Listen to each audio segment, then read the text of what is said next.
Trump tells Dems it's over, says McGahn won't testify, hits Biden's very dumb statement in Fox News interview. President Trump told Fox News in an exclusive wide-ranging interview Thursday evening that the White House has lost patience with congressional Democrats and forcefully dismissed their efforts to subpoena former White House counsel Don McGahn and other administration officials to testify. They've testified for many hours, all of them. I would say it's done, Trump told Fox News chief intelligence correspondent Catherine Herridge. Nobody has ever done what I've done. I've given total transparency. It's never happened before like this. They shouldn't be looking anymore. It's done. Attorney General Bill Barr made the right call in deciding not to appear before the House Judiciary Committee on Thursday, Trump said, following his testimony Wednesday in the Senate. House Democrats had insisted that committee counsel, rather than members of Congress, question Barr. It's not up to me, it's up to him, Trump said, referring to Barr's decision not to show up. And they were going to treat him differently than they've treated other people. And of course we've been treated differently to start off with. We've gone through so many investigations, everybody, and it's so ridiculous. No obstruction, no nothing. There's been no nothing.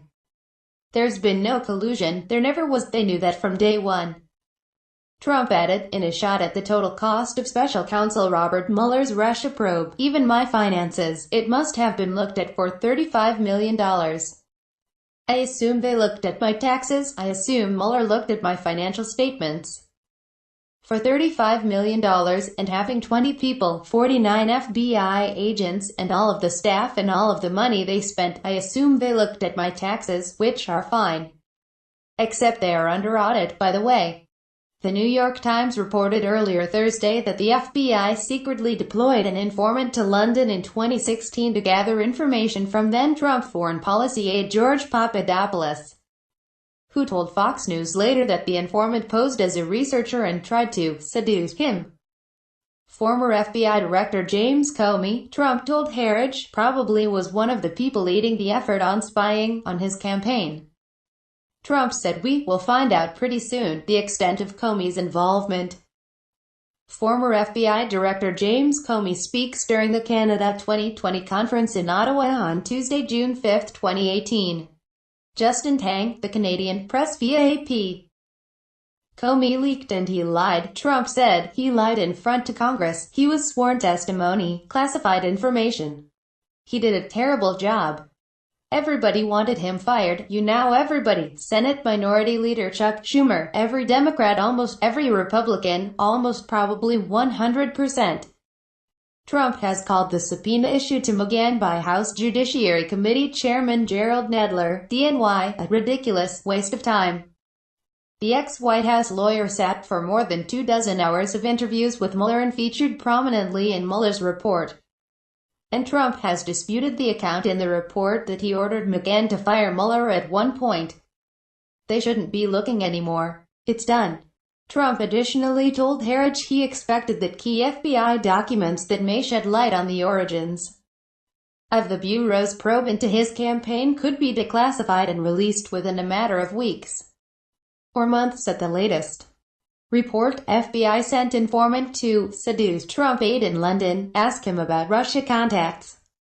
Yes, I'm going to be allowing declassification pretty soon, Trump said. I didn't want to do it originally because I wanted to wait because I know what I've seen the way they play very dirty. So I decided to do it and I'm going to be doing it very soon, far more than you would have even thought. Trump previously told Fox News that his attorneys advised him not to declassify and release the full documents, including surveillance warrant applications to monitor former Trump aide Carter Page and related materials, while the Mueller probe was ongoing, for fear the administration would be accused of obstructing justice by doing so. Asked about New York Attorney General Letitia James's ongoing efforts to investigate him on multiple fronts, Trump dismissed the probes as partisan stunts. President Trump said his White House counsel, Don McGahn, will be departing in the fall after the Senate confirmation vote for Judge Brett Kavanaugh to serve on the Supreme Court. AP photo, Jose Luis Magana. Can you imagine someone campaigning? She doesn't know anything about me, and she's campaigning on that fact, Trump said of the Democrat. They've gone through everything, my taxes, my financial statements, which are phenomenal. And I'm so clean. Think of it, after 2.5 years, and all of that money spent, nothing. Very few people could have sustained that. White House contenders Joe Biden and Bernie Sanders, Trump told Heritage, remain his most likely opponents in 2020. I'd be very happy if it were Biden, Sleepy Joe. I think he did a bad job, I just don't think he'd be a very good candidate. I mean, we'll see what happens. I wish him well, I'd like him to get it. I'd be happy with Bernie. I personally think it's between those two. I don't see anybody else, but could be. You never know. Biden expressed his lack of concern over China as a global competitor to the U.S. at a rally on Wednesday, prompting a grim response from Senator Mitt Romney, our Utah. China is going to eat our lunch. Come on, man, Biden exclaimed. The fact that they have this great division between the China Sea and the mountains in the east, in the west. They can't figure out how they're going to deal with the corruption that exists within the system. They're not bad folks. But guess what? They're not competition for us. Biden downplays China threat, as Romney issues new warning. Reacting to those remarks, Trump said Biden was among many politicians naive over China.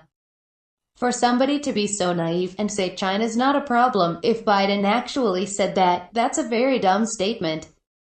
Joe Biden says he is not worried about China as a competitor to the U.S. Former Secretary of Education Dr. Bill Bennett says the former vice president should be pressed on why he is taking its off stance on China after his son Hunter received $1 billion from the Bank of China.